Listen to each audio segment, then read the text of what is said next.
que está registrada no livro poético de Salmos. Salmos, de número 121, o primeiro verso. E depois, Evangelho de Jesus, segundo nos reportou Mateus, capítulo 4, a partir do versículo 1. Aqueles que encontraram Salmo de número 121, por favor, manifestem-se dizendo amém. Assim está escrito a epígrafe do texto: Deus é guarda fiel do seu povo. Verso 1. Elevo os olhos para os montes. De onde me virá o socorro? Verso 2.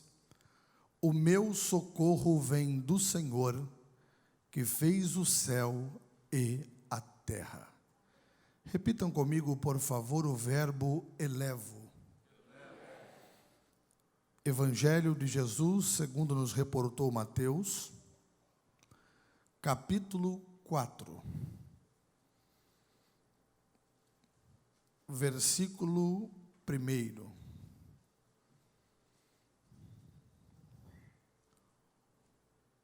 Leremos até o versículo 11. Diz-nos a epígrafe do texto a tentação de Jesus. Então foi conduzido Jesus pelo Espírito ao deserto para ser tentado pelo diabo.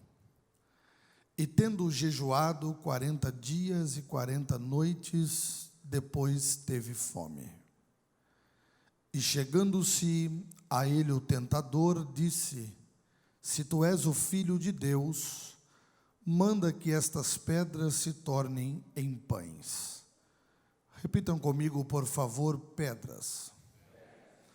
Ele, porém, respondendo, disse: Está escrito: Nem só de pão viverá o homem, mas de toda a palavra que sai da boca de Deus. Então o diabo o transportou à cidade santa e colocou-o sobre o pináculo do templo. Repita, por favor, pináculo.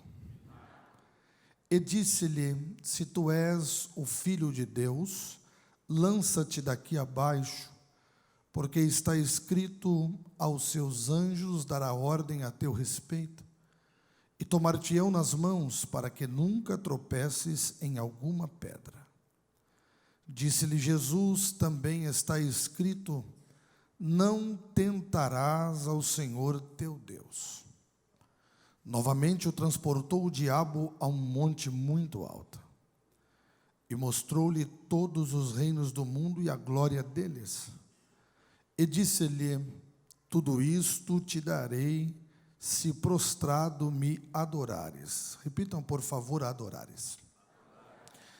Então disse-lhe Jesus: Vai-te, Satanás, porque está escrito: Ao Senhor teu Deus adorarás, e só a ele servirás. Então o diabo o deixou. Repitam o verbo deixou. E eis que chegaram os anjos e o serviram. Amém. Antes de tomar o seu assento, se isso não ferir a sua liberdade cristã, olhe para a pessoa que está ao seu lado e, por favor, diga assim a ela: aconteça o que acontecer, não olhe para baixo. Diga para pelo menos 3 pessoas: aconteça o que acontecer, não olhe para baixo. Quem não olha para baixo é porque está olhando para... Então a ordem é olhar para cima. Tomai o vosso assento, por favor.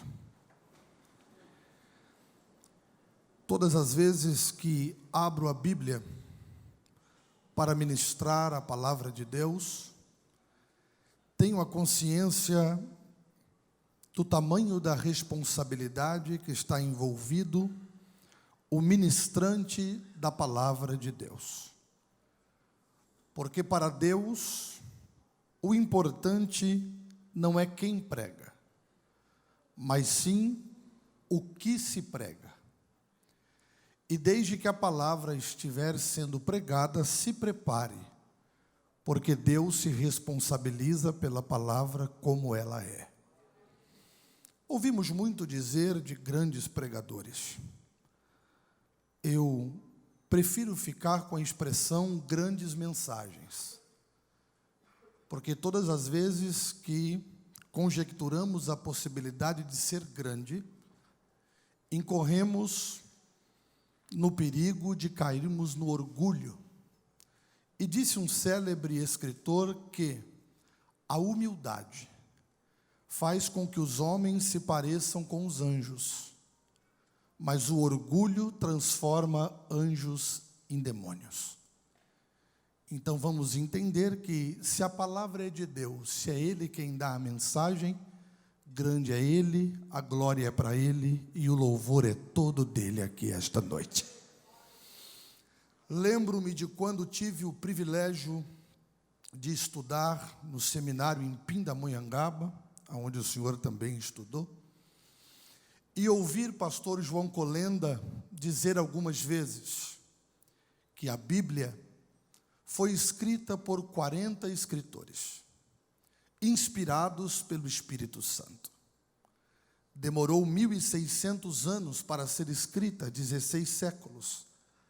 E todas as vezes que você abre a Bíblia, o Espírito Santo, que é o autor mor, inspirador das Escrituras, ele está presente na reunião para dizer: esta é a minha palavra. Nenhum outro livro com mais de 100 anos pode ter o autor presente, porque morre o autor e fica só o livro. Como a Bíblia é a inerrante e eterna palavra de Deus, todas as vezes que nós a abrimos, o autor dela está presente para dizer: eu velo sobre a minha palavra para cumpri-la. Ele está aqui esta noite, e a mensagem que quero verbalizar a partir desse instante tem como tema: 87 anos se passaram, continuem olhando para cima. Aconteça o que acontecer, não olhe para baixo. Tenho ciência que os textos bíblicos que lemos são clássicos da Bíblia Sagrada. Textos conhecidos, pregados, ensinados, e todos nós temos noção do que essas Escrituras nos quer dizer. É bem verdade que os pregadores estudiosos de plantão já devem ter conjecturado um ponto de interrogação em sua mente: o que eu ainda tenho que aprender no Salmo 121? O que eu ainda tenho que aprender em São Mateus capítulo 4? Textos ensinados, pregados e conhecidos por todos nós. Muitos nos dias odiernos, no afã de pregar aquilo que nunca ninguém ouviu, acabam entrando pelo caminho das heresias. Porque o maior desafio não é pregar aquilo que nunca ninguém ouviu, é pregar aquilo que todo mundo já sabe, mas de forma profética e revelada. Deus, esta noite, tem algo novo nesse texto para falar conosco. Quando olhamos para o livro dos Salmos, com seus 150 cânticos, juntamente com Provérbios, Cantares, Eclesiastes e Jó, fecham os 5 livros conhecidos nas Escrituras Sagradas como livros poéticos. O livro dos Salmos, ao meu ver, a inologia do povo hebreu, denota de forma muito profunda a poesia hebraica, revelada na inspiração das letras que Deus dera aos seus autores. Dentre os 150 salmos que encontramos na Bíblia, 50 deles são anônimos e 100 têm autores conhecidos. Dentre os autores conhecidos, vamos destacar Davi, cujo nome quer dizer o amado ou amado, o filho mais novo de Jessé, aquele que Deus escolheu. Eu gosto muito do verbo escolher, referindo-se a Deus, porque escolher é o mesmo que separar para uso próprio, separar para uso seu. E quando Deus escolhe, está escolhido. Quando Deus separa, está separado. Quando Deus determina, está determinado. Somos escolhidos a priori para a salvação, porque a vontade de Deus é que todo homem seja salvo e chegue ao pleno conhecimento da verdade. Mas além de sermos escolhidos em Cristo para a salvação, Ele também nos fez escolhas particulares, cada um segundo a graça que lhe foi revelada, para servir em seu reino. Davi foi uma escolha de Deus, porque para cada Saul rejeitado, Deus sempre terá um Davi escolhido. A obra de Deus nunca sofrerá detrimento de continuidade, porque a obra é de Deus.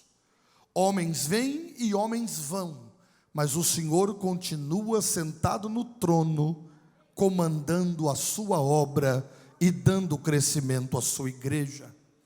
Quando eu falo de Deus sentar-se no trono, isso nos remete a uma convenção de poderes, porque só senta no trono quem tem autoridade para sentar, quem foi destacado para sentar.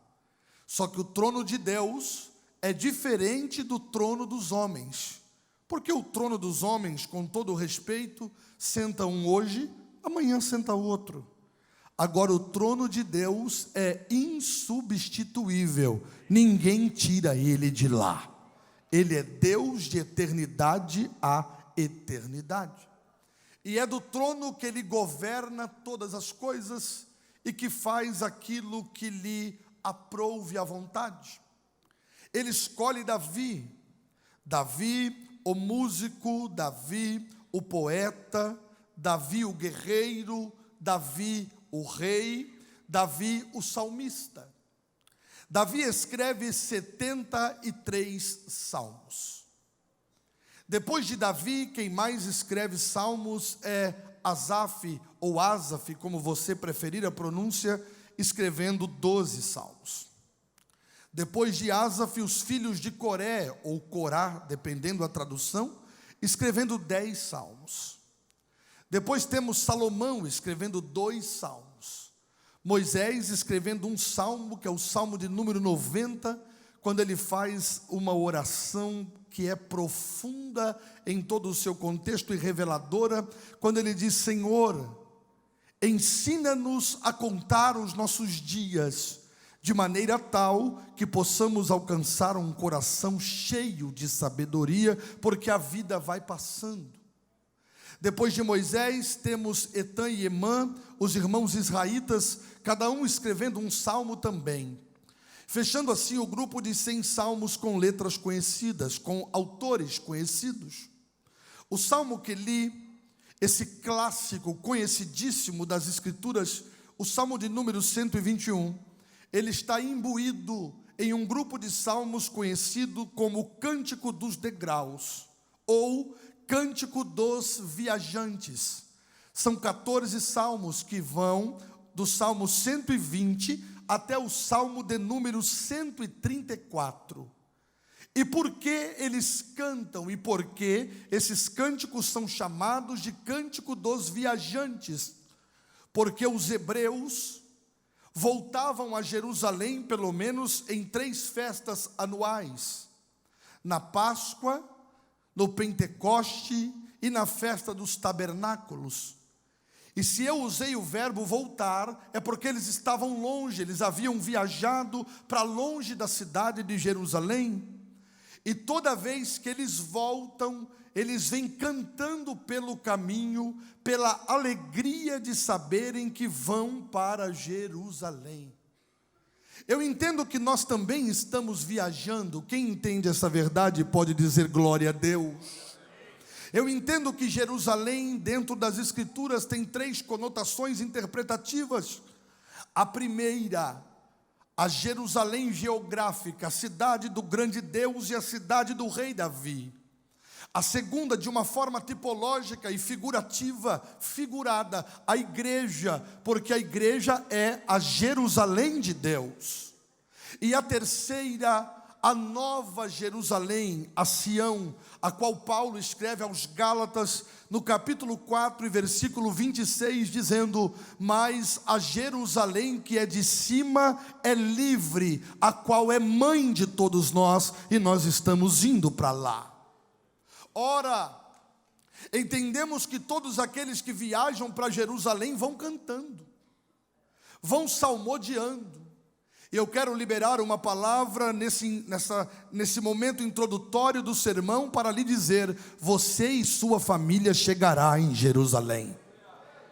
Eu vou repetir esta fala, e se isso te alegrar e você tomar posse desta palavra, libere um grito de glória a Deus para confirmar o que Deus está lhe orientando. Você e sua família chegará em Jerusalém. Nada vai impedir que você chegue ao ponto final dessa história, que é onde estaremos para sempre com o Senhor. A viagem é perigosa, sim, senhores. A viagem denota responsabilidade, abnegação.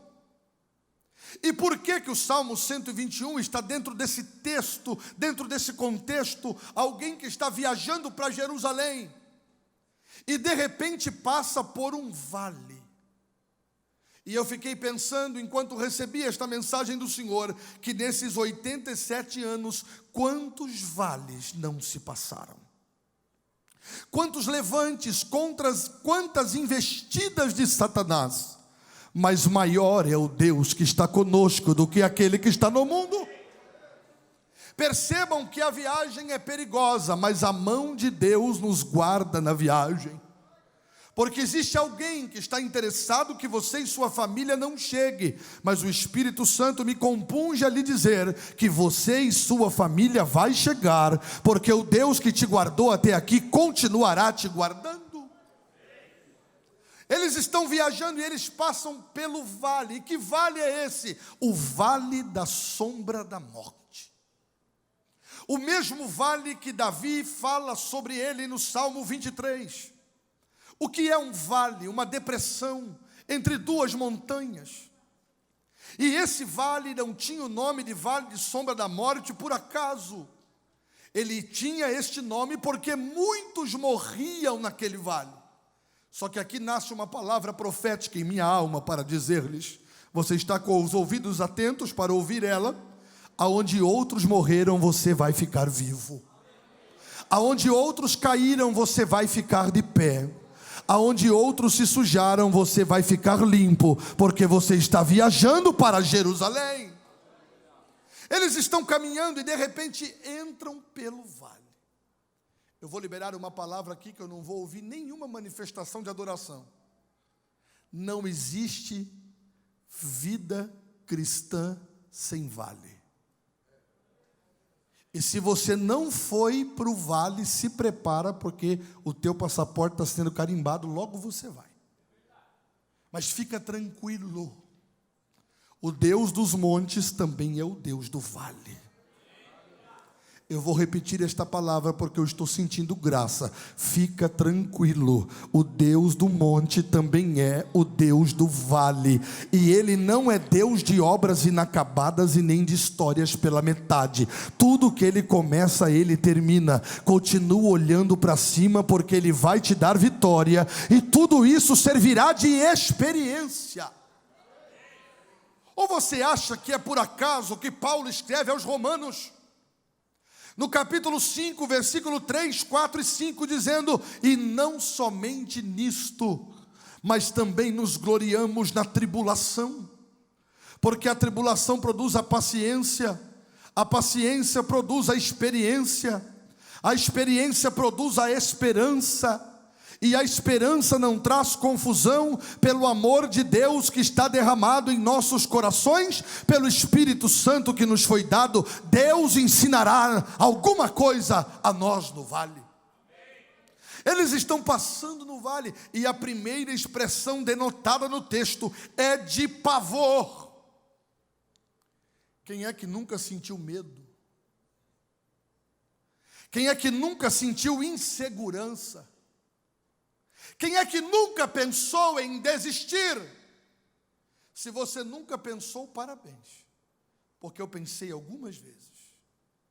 E a pergunta é: por que não desistiu?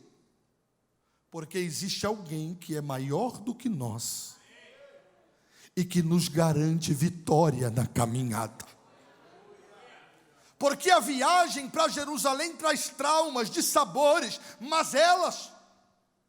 Ou vocês não se lembram, e se não lembram, me deixe lembrar-vos de um profeta chamado Jeremias, cuja etimologia do nome quer dizer Jeová é alto. Um profeta que sofreu no exercício do seu ministério, que do capítulo 1 ao capítulo 19 sofreu as agruras de enfrentar um povo hostil e de dura serviço. Aí no capítulo 20 parece que vai melhorar e não melhora nada, porque ele vai profetizar para a liderança. E quando ele profetiza para a liderança, o líder daquele tempo coloca ele no tronco, e ele leva 40 chibatadas menos uma, 39 açoites. Ele apanhou tanto, diz a história, que as suas costelas ficaram à mostra. E quem põe ele no tronco, pastor Eduardo, é Passur.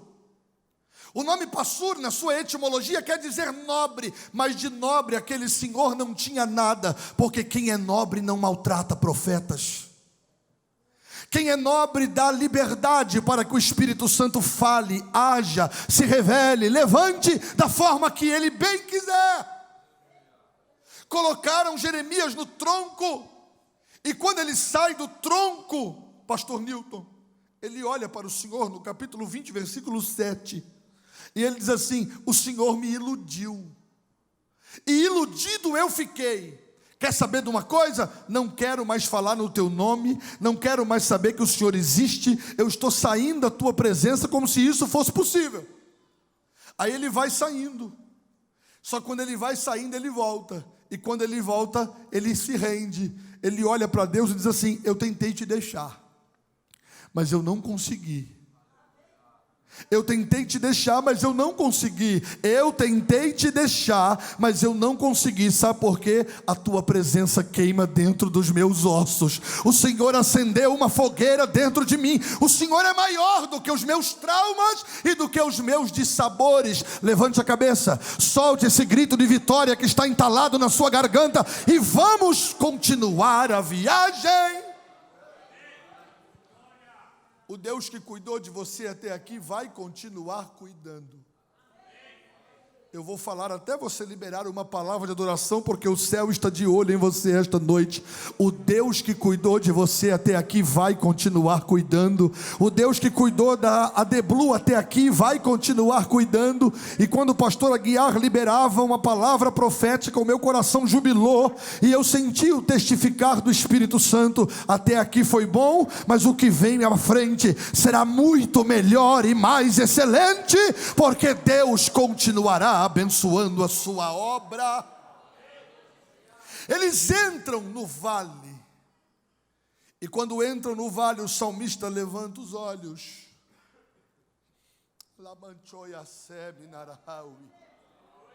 te aquieta, te acalma. Deus vai tirar essa ansiedade, esta preocupação de você. A palavra ansiedade dá-se num termo grego que é estrangulado. É quando você perde o ar, é quando você perde o fôlego, preocupado. Será que eu chego? Será que meus filhos chegam? Será que nós vamos conseguir? O mundo está tão caótico, entenebrecido, a terra cambaleando como bêbado. O que será? Assim diz o Senhor: continua olhando para cima, porque você e os teus estão na palma da minha mão. Eu garanto o sucesso da viagem. Quando eles entram pelo vale, o salmista levanta os olhos, olha e percebe que na fenda das rochas do vale existem homens bárbaros, sanguinários, salteadores que ficavam ali para assaltar as caravanas que viajavam para Jerusalém. E ele olhou. E quando ele olha, ele se assusta. Quantos salteadores no mundo espiritual não se esconderam nas fendas para atrapalhar que a igreja chegasse até aqui? Mas toda a obra do diabo caiu por terra.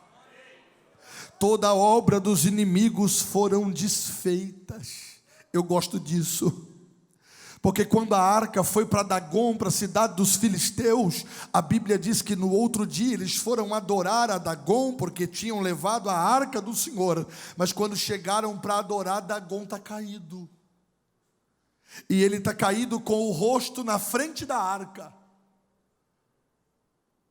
Porque quando não tiver sacerdotes para honrar a Deus, Deus desce na terra, mas Ele não dá a sua glória para ninguém.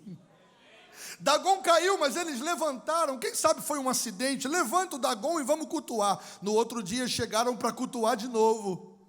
E quando chegaram para cultuar de novo, Dagom está caído de novo. Mas agora Dagom está com a cabeça cortada e com as mãos cortadas. E eu estava vendo a Bíblia esta tarde e nasceu algo em meu coração para dizer-lhes: ei, fica tranquilo, o vale está te assustando, os inimigos estão escondidos, mas nesta noite eles estão perdendo a cabeça e perdendo as mãos. Eu vou dizer de novo, nesta noite eles estão perdendo a cabeça e perdendo as mãos. Mas segura só um pouquinho, porque isso aqui tem aplicação. Cabeça, fonte dos pensamentos.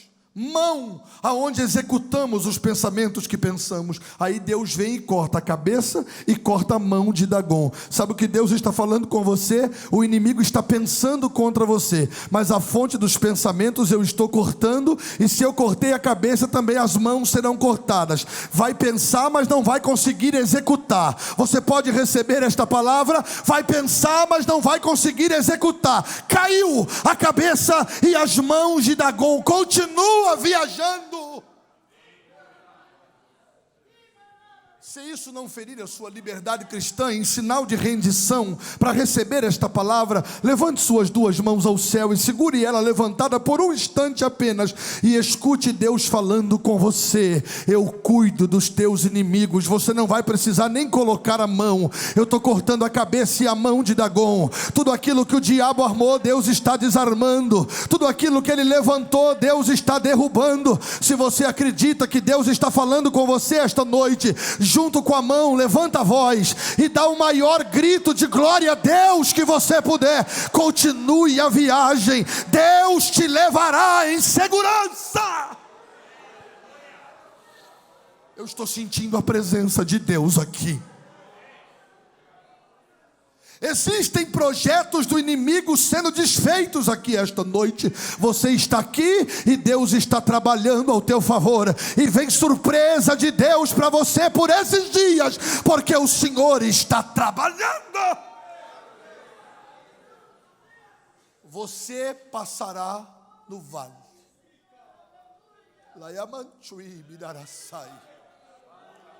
Você vai sair do outro lado. Eu vou repetir isso aqui porque eu estou sentindo graça. Parece que não, mas você vai sair do outro lado. O Deus que abre a ferida também fecha a ferida. Levante a cabeça e continue viajando para Jerusalém. Tem alguém preocupado aqui? Não vai ficar ninguém para trás.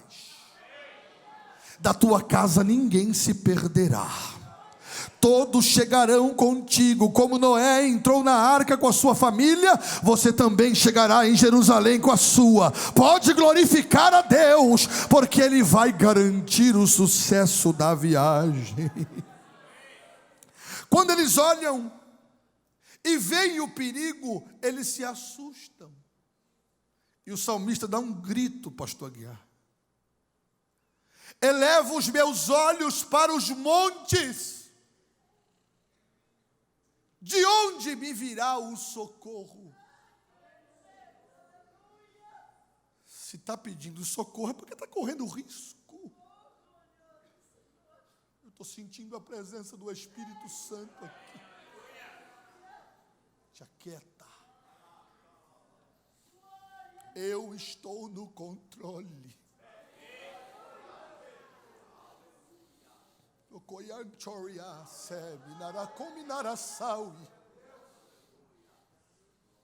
Está com medo, mas eu vou agir. Não te abandonei até aqui, não é agora que te abandonaria. Consegue rememorar o que eu já fiz para te trazer até aqui? Quantos laços quebrei? Quantas tempestades acalmei? Quantas vezes não cheguei com providência quando tudo parecia perdido? Sou Jeová. Laiamantequeme narasaui. Lubitequiomi forque nasaui. Jeová é varão de guerra, o Senhor é o meu nome, eu sei o que estou fazendo. Quantos acreditavam que tu não chegava? Hoje olham e nem acreditam, mas eu te trouxe. Ah, como eu tenho cuidado de ti. Cuido quando tu dormes.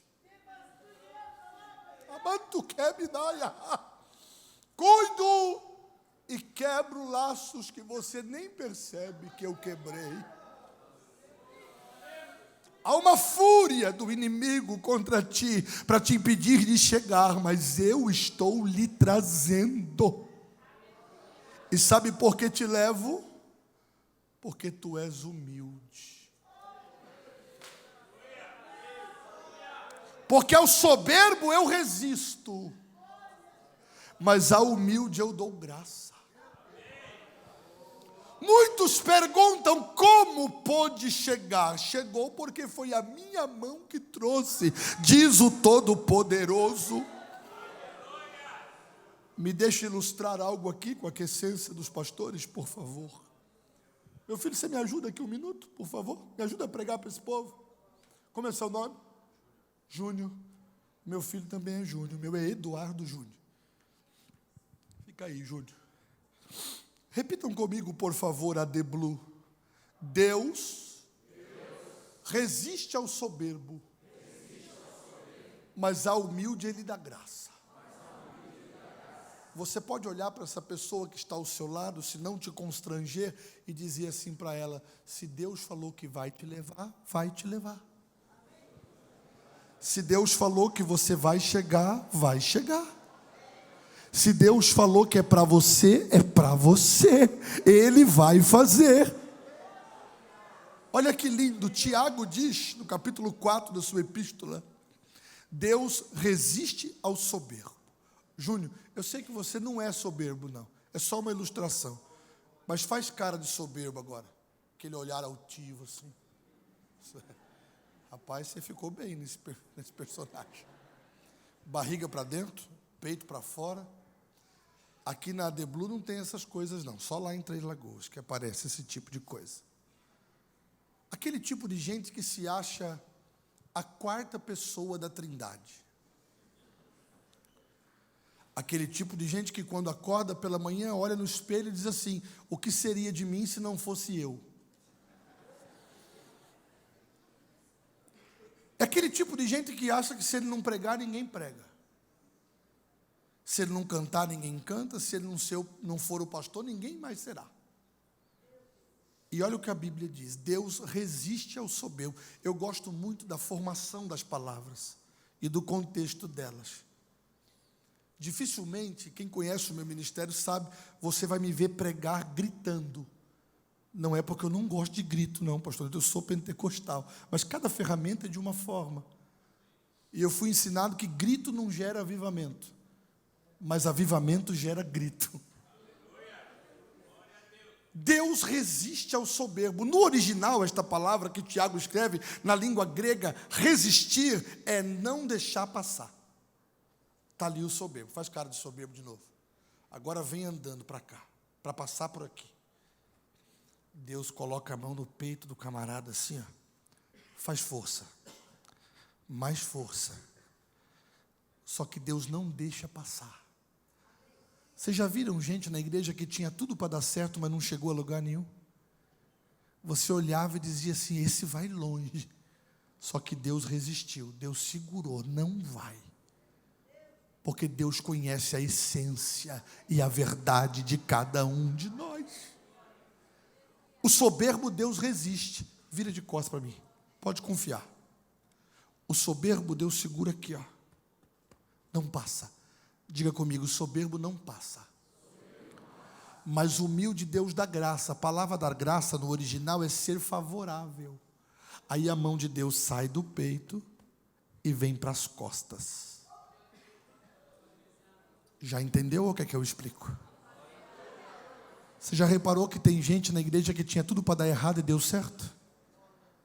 Não sabia nem escrever o nome, Deus colocou no meio dos príncipes. É porque ele é humilde, a mão de Deus vai levando, a mão de Deus vai empurrando, a mão de Deus vai abrindo porta. Deixa eu te fazer uma pergunta. A mão de Deus, porque ninguém conhece você, além de Deus, melhor do que você mesmo. A mão de Deus está te segurando ou está te levando? Pastor, eu reconheço que só a mão de Deus poderia me trazer até aqui. Então levanta as suas duas mãos para o céu. Mão levantada acima da cabeça é sinônimo de dependência, sabia? Quando as mãos de Moisés levantavam acima da cabeça, os amalequitas perdiam a guerra. Se você levantou a mão agora, isso é porque você reconhece que é Deus quem te fez ser quem você é, que é Deus quem te trouxe até aqui. E eu quero liberar esta palavra profética. Toda armadilha do vale está caindo por terra esta noite. Enquanto você está com as suas mãos levantadas, Deus está neutralizando e paralisando toda a fúria do diabo contra a tua família, toda a fúria do diabo contra o teu ministério, toda a fúria do diabo contra a igreja que você congrega. Se você acredita nesta palavra, junto com a mão levanta a voz e dá aquele grito de glória a Deus que só você sabe dar, aquele aleluia, reconhecendo que Deus tem te levado, tem te trazido e continuará te levando a lugares altos. O que eu tenho feito, diz o Senhor, ainda é pouco perto do que farei. Eu vou repetir porque isso é profecia, está inundando a minha alma. O que tenho feito ainda é pouco perto do que eu vou fazer. Você não tem noção do que você vai viver ainda na sua vida.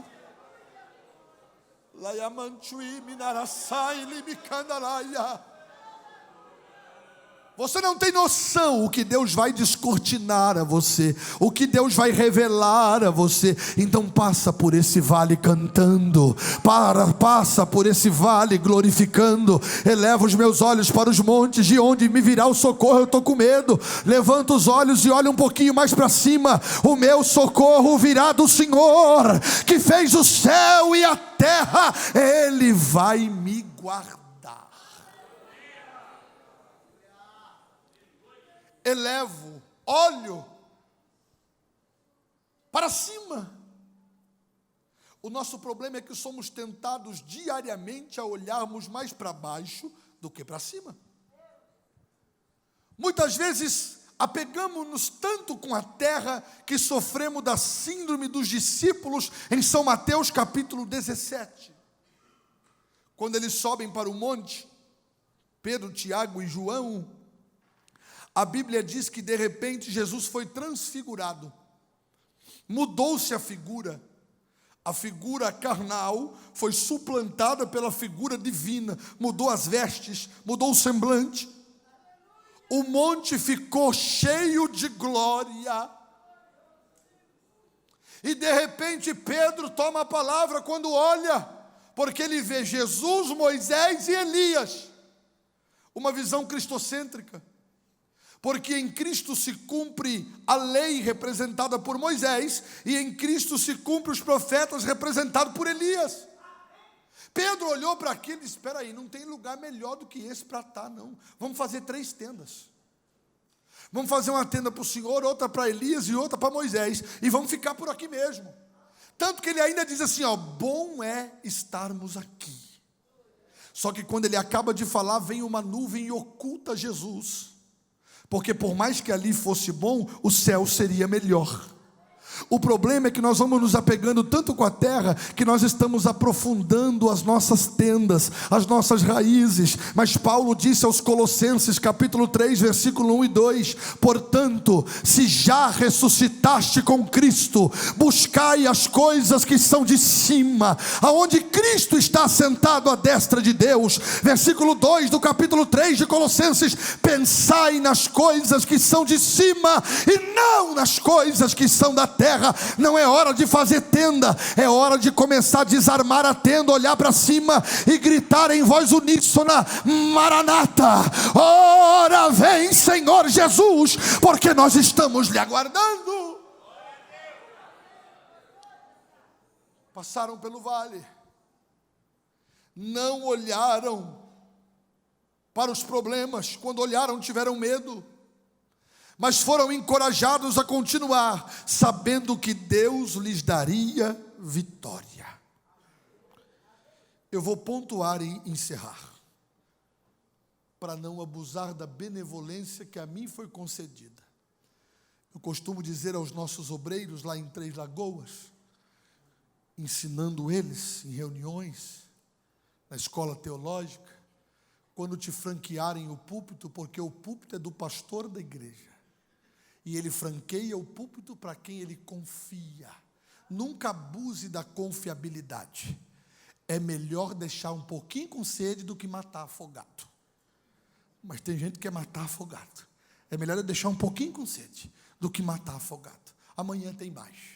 E eu acredito que você vai voltar. Se isso for verdade, diga amém. Amanhã tem mais. Eu só vou pontuar agora. Mateus capítulo 4. Para fazer a transição de um texto para o outro. O verbo elevar, olhar. Mateus capítulo 4, óbvio, se tem o 4 é porque tem o 3. E no 3 Jesus está sendo batizado. Você já imaginou como é que foi o culto de batismo de Jesus? Eu nunca vi algo parecido com aquilo. Céu aberto, Espírito Santo que desce, Deus que fala. Parece que isso é característica de culto que Jesus frequenta. Céu que abre, Espírito que desce, Deus que fala. Agora é ruim demais participar de culto que Jesus não frequenta. Eu exerci o ministério como pregador por 5 anos no Brasil. Eu sempre fui pastor de igreja, mas 5 anos eu deixei de pastorear para pregar. Claro que não vou citar nomes por ética, mas tem lugares por aí que é difícil demais. Porque tem tudo, mas não tem Jesus frequentando o culto. E culto sem Jesus fica muito sem graça. Culto sem Jesus não é culto, é reunião social. Em qualquer lugar se faz. Agora, culto com Jesus presente fica tão gostoso, irmãos.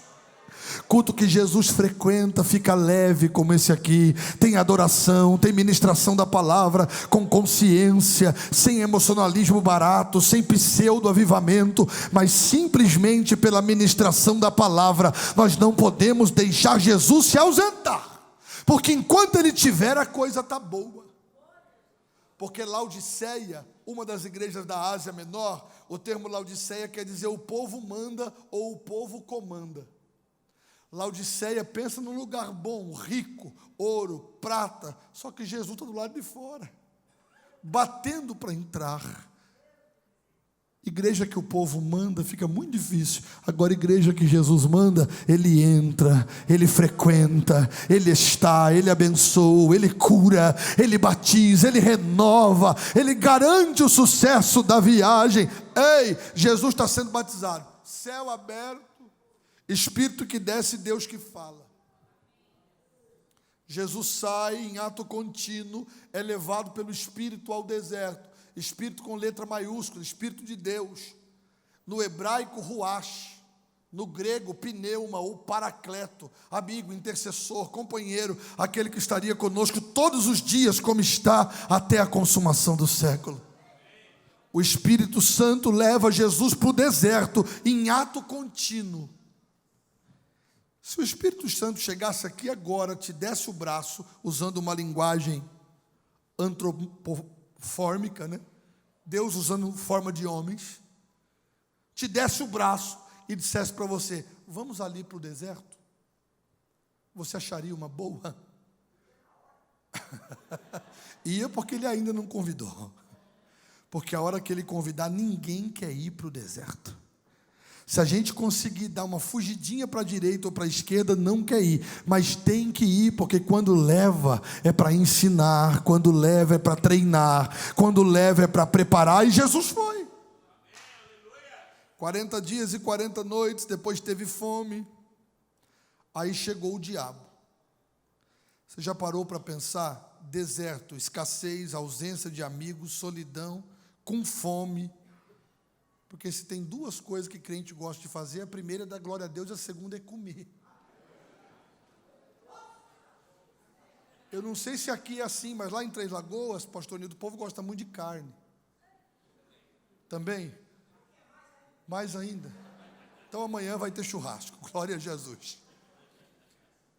Se você falar assim, vai ter culto, e você falar, vai ter culto na casa do irmão, e você não avisar nada, vai 15 pessoas. Mas se você disser, vai ter culto, e você falar, depois do culto tem uma carninha, aumenta muito mais a frequência. A gente gosta de comer, crente gosta dessas coisas. Agora imagina Jesus 40 dias e 40 noites no deserto sem comer. Deserto, solidão, provação, e ainda aparece o diabo para tentar. Não vou pregar, só vou pontuar. O diabo aparece 3 vezes. E nas 3 vezes, se você olhar para o texto com cuidado, você vai entender que a intenção do diabo é fazer Jesus olhar para baixo. Se tu és o Filho de Deus, manda que essas pedras se transformem em pães. Pedras estão em cima ou estão embaixo? Embaixo. É fazer Jesus olhar para baixo. Eu tenho certeza que Jesus não olhou para baixo, olhou para o diabo e disse assim, está escrito, nem só de pão viverá o homem, mas de toda a palavra que sai da boca de Deus. A segunda tentação, ele leva Jesus até o pináculo do templo. Lança-te daqui para baixo. Para Jesus pular, ele tinha que olhar para onde? Para baixo. Jesus respondeu para ele, está escrito, não tentarás ao Senhor teu Deus. E aqui dava para pregar mais meia hora, só nessa aplicação, teu Deus. Pergunta para mim, por quê?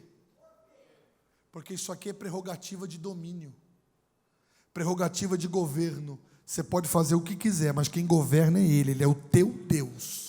Não é o teu Deus no sentido de adoração, mas é o teu Deus no sentido de domínio. Quem manda é Ele, quem governa é Ele, quem pode é Ele, quem tem é Ele. Tudo que for feito tem que passar pela permissão dEle. Ele leva Jesus até o monte mais alto. E aqui eu concluo. E ele diz assim, tudo isso te darei, como se fosse dele, né? Tudo isso te darei se prostrado me adorares. Jesus disse, está escrito, somente ao Senhor teu Deus adorarás. Só a Ele prestarás culto e servirás. E aqui eu concluo essa simples prédica. Se você soubesse a raiva que o diabo tem, quando você abre a boca para dizer assim, glória a Deus. Louvado seja o nome do Senhor. A minha adoração é para Ele, o meu louvor é para Ele. Se é verdade, vai, aproveita esse momento. A minha adoração é para Ele, o meu louvor é para Ele. Eu estou aqui para servi-lo, porque o que o diabo queria era ser adorado. Ele queria fazer o trono acima do trono do Altíssimo. Por isso foi jogado do céu como um raio. Mas nesta noite nós renovamos a aliança. Faz 87 anos que o povo entra nessa casa para dizer, o meu glória é para Deus, o meu aleluia é para Deus, o meu louvor é para Deus, e não tem negócio, eu vou servir a Ele enquanto eu viver. Vamos aproveitar para adorar mais um pouquinho. Se você tiver um glória a Deus na boca, libera ele. Se você tiver um aleluia, libera ele. Se você tiver uma palavra de louvor, libera para o Senhor nesta noite. Ele é digno, digno é o Cordeiro, digno é o Cordeiro, ele é digno, e nós não negociaremos. Aconteça o que acontecer, não olhe para baixo. A viagem está chegando ao final. Está chegando a hora de partir. Prepara, ó igreja, para subir. Confia, sempre firme em oração. É tempo de real consagração.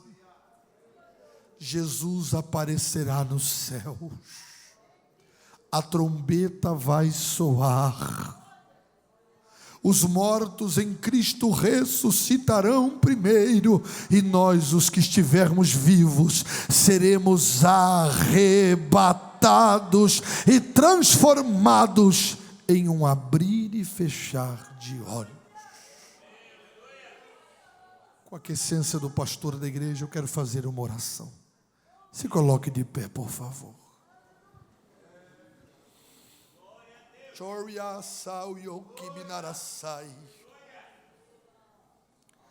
O Espírito de Deus compunge a minha alma. Eu acredito na reação mediante a palavra profética. Quem sabe a viagem está te assustando.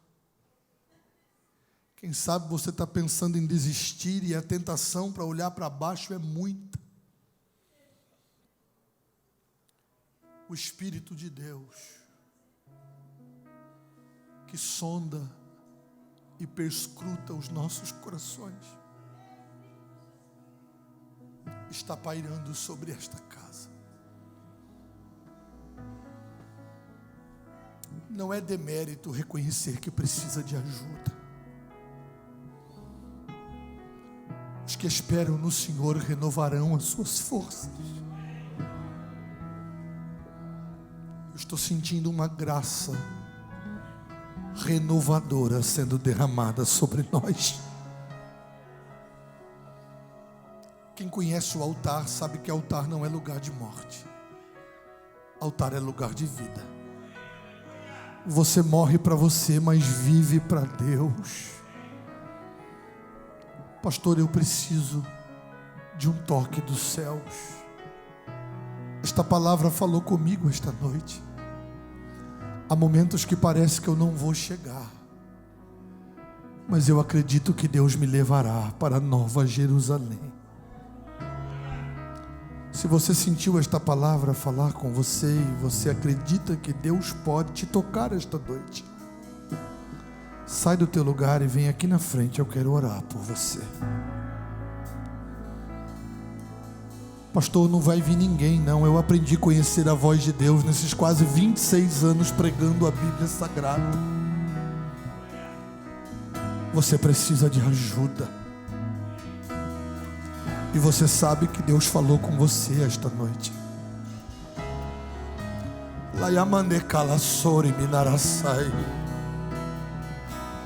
Você sabe que o Espírito Santo falou com você esta noite. Cada lágrima dessa que está sendo derramada marca um novo tempo, marca uma nova história para a sua vida. E o Espírito de Deus está me incomodando que tem mais. Não detenha-se e não endureça o teu coração à voz do Espírito de Deus. Situações vão mudar depois desta palavra.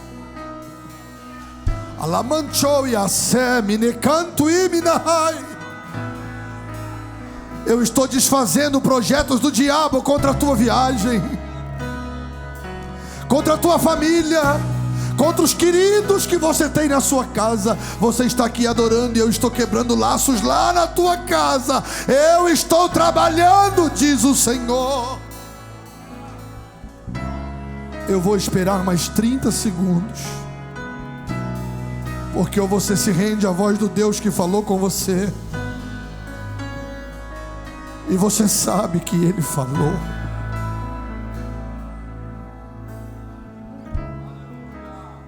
O Espírito Santo está abraçando você. Você começa a reagir para um novo tempo. Meu Deus, eu estou sentindo a graça de Deus aqui. Você começa a reagir para um novo momento.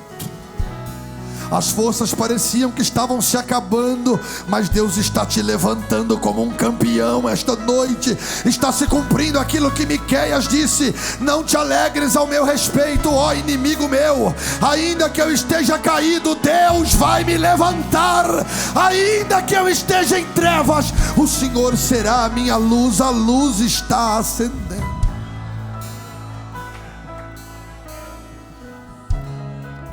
Pai, eu te glorifico esta noite pelo privilégio de ministrar a tua palavra. Eu fico só com alegria e dou toda a glória para o Senhor, porque é o Senhor quem faz, é o Senhor quem tem, é o Senhor quem pode, e a unção continua quebrando, despedaçando o jugo, porque para sempre a tua palavra está no céu. Eu te glorifico pela vida do pastor Newton dos Santos, presidente desta igreja, pelo ministério que serve ao lado do teu filho, pela convenção desse estado. Ó amado Deus, continua abençoando a AD Blue por mais 87 anos, e pelos anos que o Senhor ainda, Senhor, estiver para vir buscar a tua igreja. Continua abençoando, prosperando. O teu Espírito me inspira a dizer que abrir-se-ão fontes superiores e inferiores, e aonde as águas passarem, tudo que tiver morto vai voltar à vida, tudo que tiver fora do lugar vai voltar para o lugar. Meu Deus, eu sinto a graça poderosa da tua palavra, do teu Espírito se manifestando. Senhor, continua abençoando este ministério, abençoando este povo, Senhor. Peço a tua bênção sobre nossa igreja em Três Lagoas. Guarda o teu povo ali também, e que a tua bênção, que enriquece e não acrescenta dores, continue sendo revelada sobre nós.